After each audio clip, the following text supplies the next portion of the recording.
Praise lord. అందరికీ wish you happy Christmas. ఈరోజు వాక్యాన్ని ధ్యానించుకుందాం. లూకాసు వార్త 2వ అధ్యాయం 10-11 చూసినట్లయితే, ఆ దూత భయపడుకుడి, ఇదిగో ప్రజలందరికీ కలుగుబో మహా సంతోషకరమైన శుభవర్తమానము నేను మీకు తెలియచేయుచున్నాను. దావీదు పట్టణమందు నేడు రక్షకుడుగా మీ కొరకు పుట్టి ఉన్నాడు. ఈయనే ప్రభు అయిన క్రీస్తు. హల్లెలూయా. మరి దేవుడు తన దూత ద్వారా ఒక శుభ సందేశాన్ని తెలియపరుస్తున్నాడు ప్రజలందరికీ. ఒక ప్రాంతానికి కాదు, ఒక దేశానికి కాదు, ఒక మతానికి కాదు, కానీ ప్రజలందరికీ ఒక శుభ సందేశం తెలియపరుస్తా. ఏమనంటే, ఒక రక్షకుడుగా ఈ లోకంలో జన్మిస్తున్నాడు. అతని పేరే యేసు ప్రభు అని, అతనే ఇమ్మాన్యుయేల్ అని. మరి ఆయన మనల్ని రక్షకుడుగా ఎందుకు వచ్చినాడు ఈ భూమి మీద అంటే, రక్షించేవాడు, ఆయన కాపాడేవాడు. ఏ నిమిత్తం ఆయన రక్షిస్తున్నాడంటే, మన ఆత్మీయ జీవితంలో కావచ్చు, శరీర రూపంలో కావచ్చు. మొట్టమొదటిగా మన ఆత్మీయ జీవితంలో మరి దేనివల్ల అంటే, మనము ఈ లోకంలో దేవుడికి విరోధంగా కార్యాలు చేసిన వల్ల మరణం తెచ్చుకున్నాం. పాపం వల్ల మరణం వచ్చింది.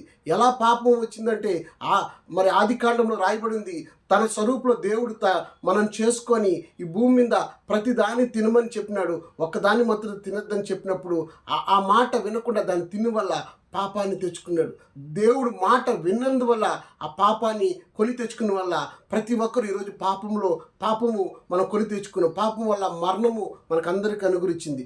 ఆ మరణం నుంచి దేవుడు తప్పించాలని మన ప్రభువైన యేసుక్రీస్తు ఈ లోకానికి వచ్చినాడు. ఎవరు ఒకరు నీతిమంతుడు కాదు. దేవుడు మాటకి లోపం లేకపోయినాం.